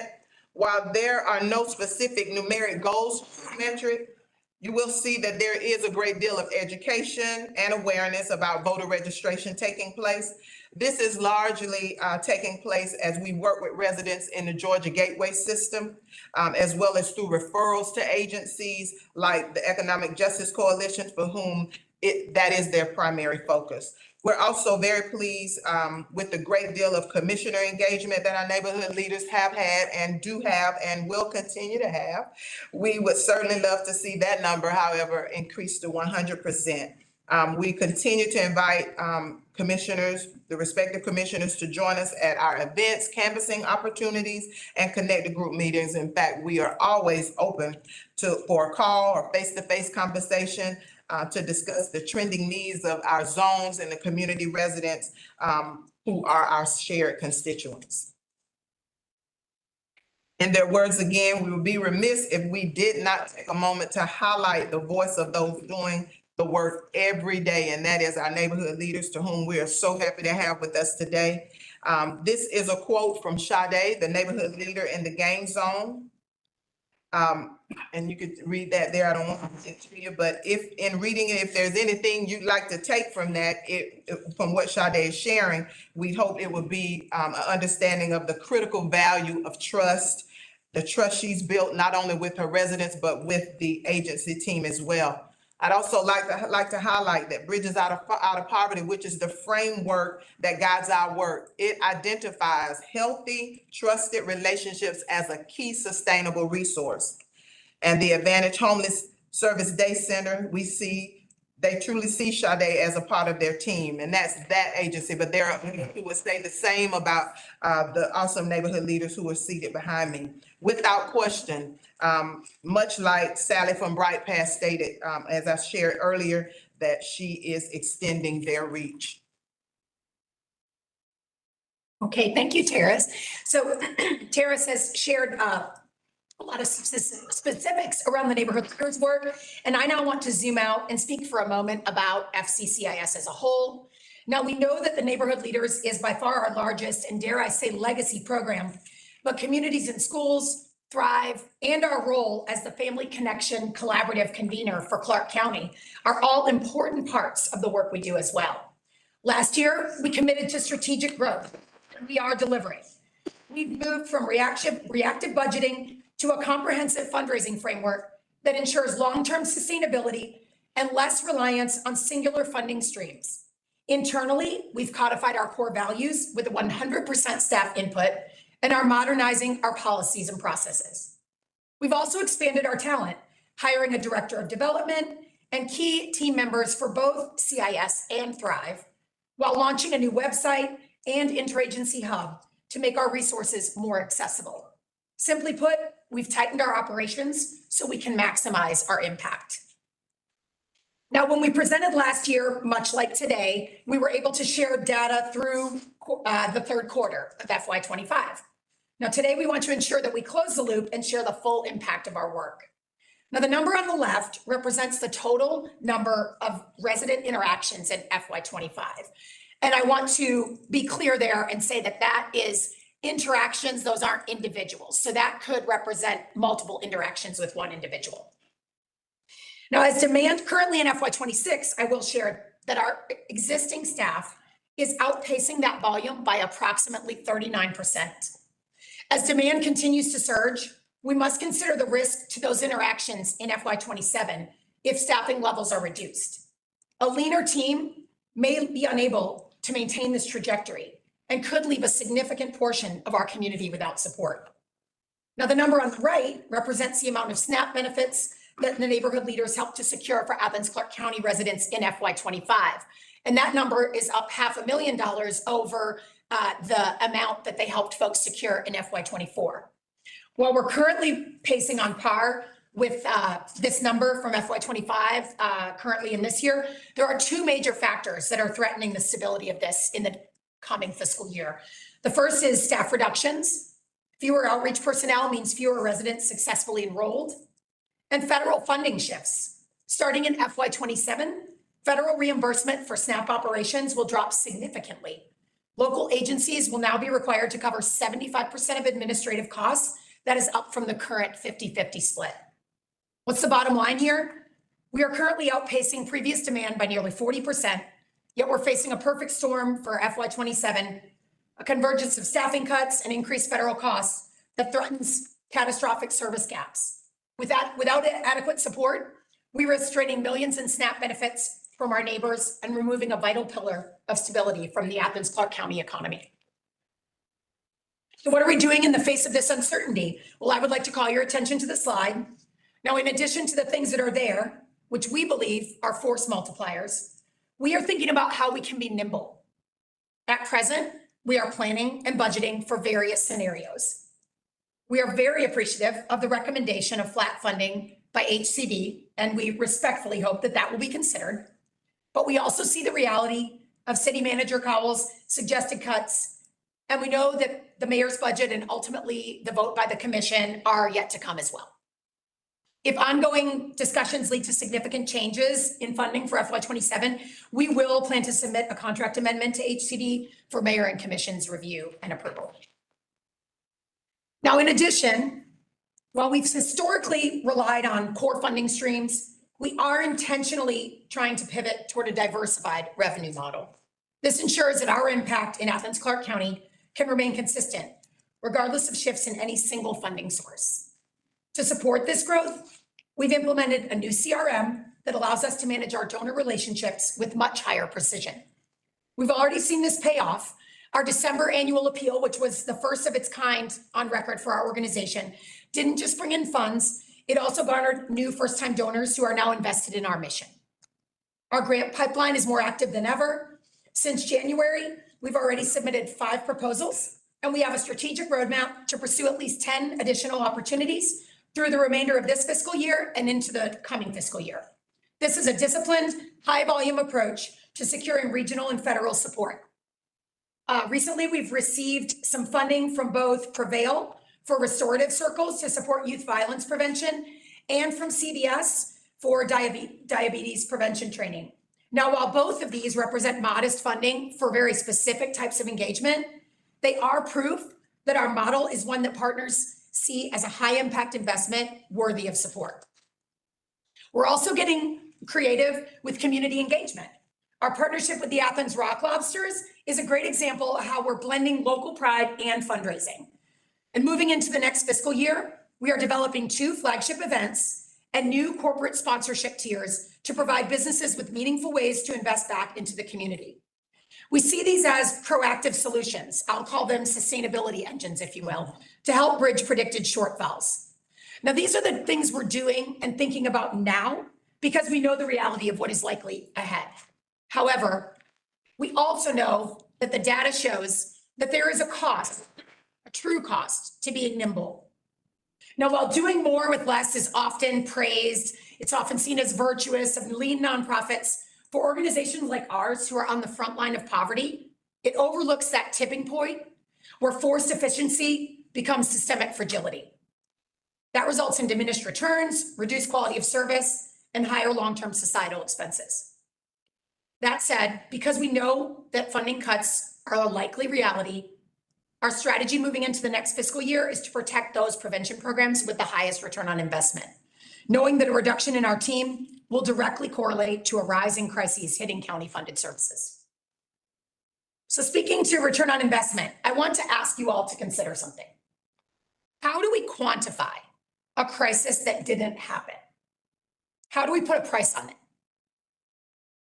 Now, I want to call your attention to this funnel. I'll call it a prevention funnel.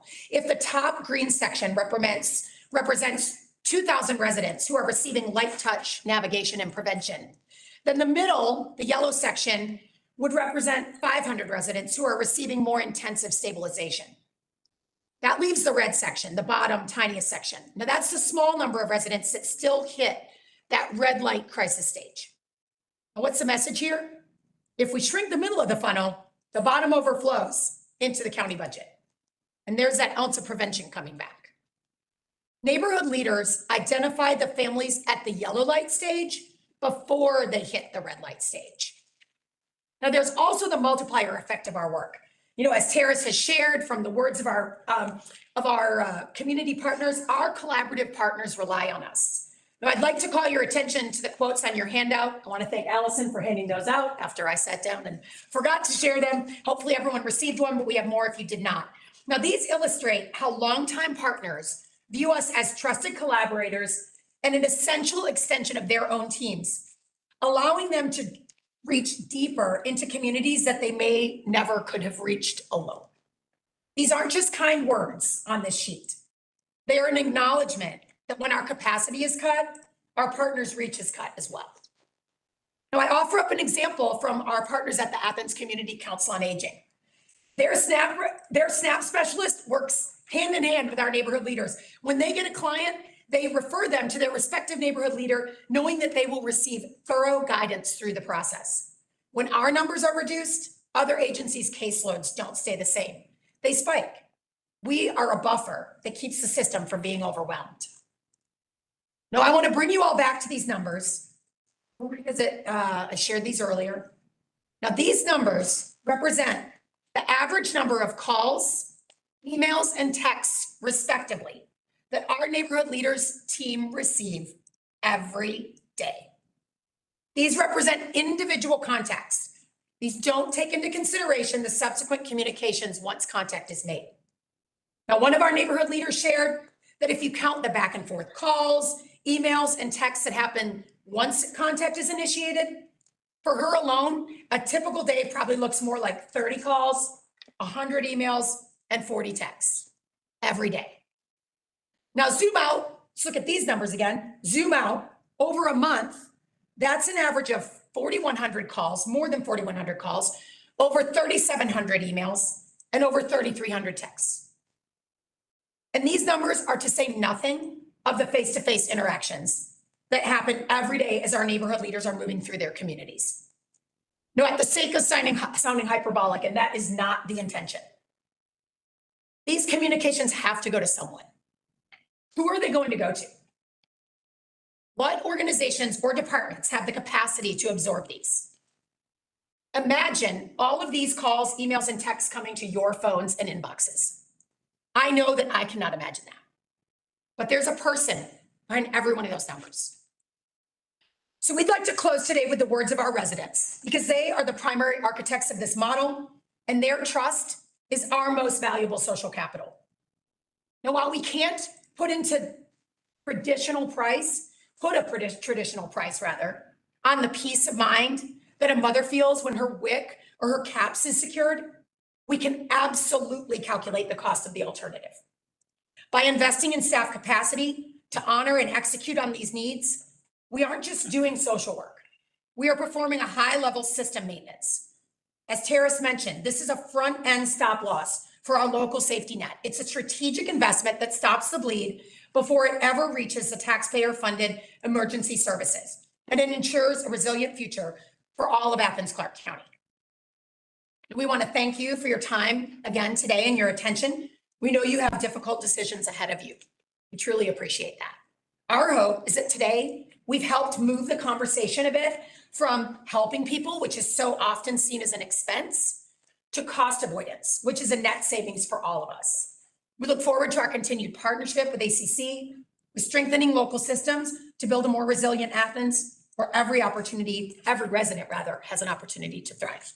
And we'll be happy to open for questions or comments. Thanks, Erin. Thank you, Terrace. Any questions for the team here? Melissa. Yeah, I just want to say thank you because I've gotten the calls and referred them to the neighborhood leaders. And so I understand, you know, the impact that y'all are having and, you know, I'm not sure what those folks would do if not for that program. I'm not sure I'm capable of helping them. So yeah, I thanks for your presentation and the way you framed it. Thanks.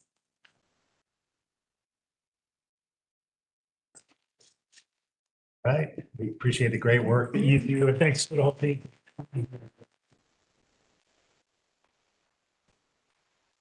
All right, folks, we'll be back in this room Thursday, 1 o'clock. We've got a couple items then, so look forward to seeing you then. There you go. Been retired. There was something